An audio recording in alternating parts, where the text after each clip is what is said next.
Good morning mga kagulong at oo nga po pala at may kasama nga po pala tayong isang apprentice at binigyan tayo ni Sir Joseph na kahit pa paano makapag-share tayo ng kunting kaalaman pagdating sa biyahe. Alam naman natin na halos lahat naman ng driver ay alam naman ang ginagawa namin. Ito po ay formality lamang at kasama po kasi sa talagang ginagawa ng mga driver trainer o kaya apprentice sa mga bus. Yung ginagawa ng mga driver bago bumiyahe. Ayan, at ito nga po pala si Taker Salayog, kasama ko ngayon at tanungin natin ng kunti. Saan ka galing na company? Sa Kamining Dagupan po, sir. Driver ng minibus. Kamiling Dagupan driver, magaling tumamasada. Magaling.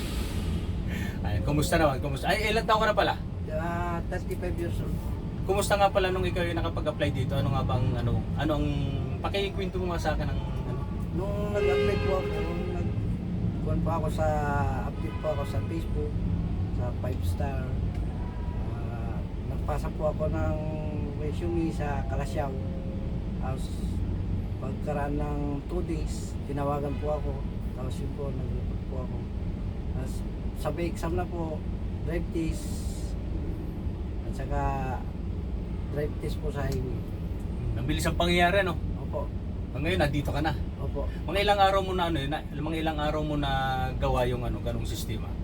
Actually sir, nung nag-apply ako, bago po nagsimula dito, wala pa pong 1 week, wala pa po. 1 week. Opo. Kumusta naman ang naging gastos mo habang ikaw nag-a-apply? Actually po, wala po sir. Wala po akong gastos.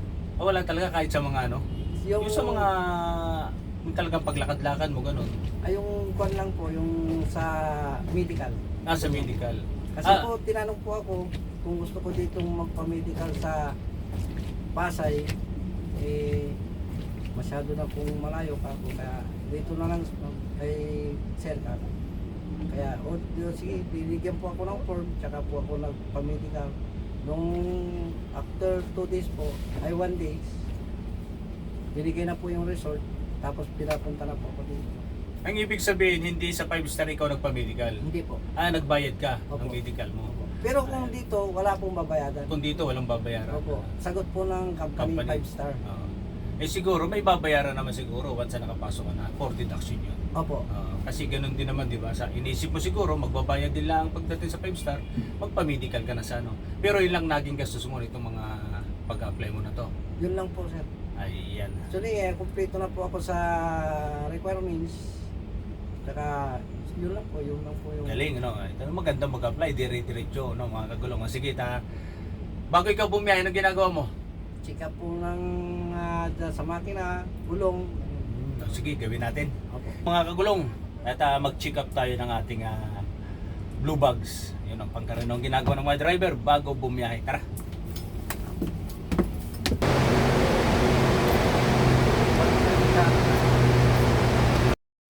At yan nga po, chinik na namin ang gulong. At ang gauge ng ating gulong is 130 dyan sa harap. 130 po. 130 po yan. At yan nga po sa likod, chinik din po namin ang air pressure ng gulong. Pumatak po siya ng 120 ang pressure niya, air pressure. Patitikap ng bevel talaga. Yan. So, kung gagawin natin yung tamang pag-check-up ng bevel ka ng mga. At yan nga po, chinikap na nga natin ang mga bevel ng ating makina para po malaman natin kung may problema o wala. Ganyan po ang tamang pag-check-up talaga. Binubuklat natin ang gulong para makita natin kung may lamat o wala ang ating gulong. Ayan, ganyan po yan. At yan nga po, pag-check-up natin ang belt natin ay nakita natin yung pambelt natin may problema. May lamat na at kung ito'y gagamitin pa natin medyo baka magkameron tayo ng problema sa daan at kaya hindi na po ako nag-atubili na ipagawa po ito at dalahin sa shop. Kaya ito nga po at inayos na po namin at ito, tinignan natin nga itong belt natin. Yan, may sira talaga kaya hindi pwedeng ibiyahe kung hindi mapapalitan ng belt. At ito nga po, nandito na tayo sa shop at dali-dali nga po nilang panilitan ng belt natin para po tayo makabiyahe kasi po may oras po tayo at may pila po yung bus, mahaba kung tayo po tatagal pa ay hindi tayo makakabiyahe. At yan nga po yung belt, kita nyo po yung pinakalamat. Hindi po talaga pwedeng maibiyahe at baka ma-breakdown po tayo sa daan at nakakaya naman sa ating mga mahal na pasahero. At mahirap din matulog sa daan kasi magpapasko pa naman, kaya ang ginawa ko po ay talagang ako po ay nagpunta agad ng shop at pinagawa. At nagpapasalamat naman po ako at mabilis na gawa.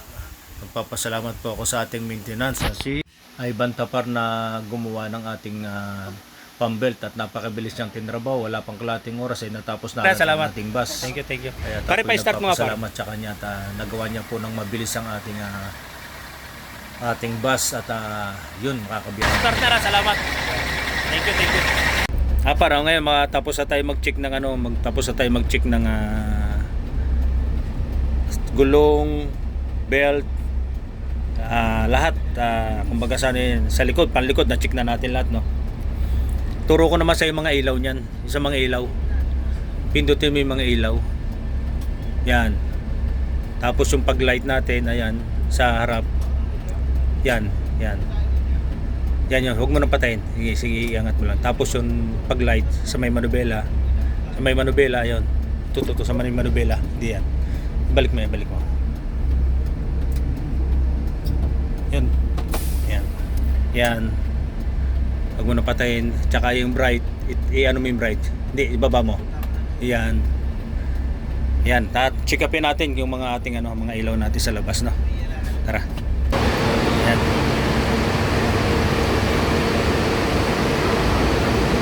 Mauna ka, ikaw mauna ron. Bubuntutan kita.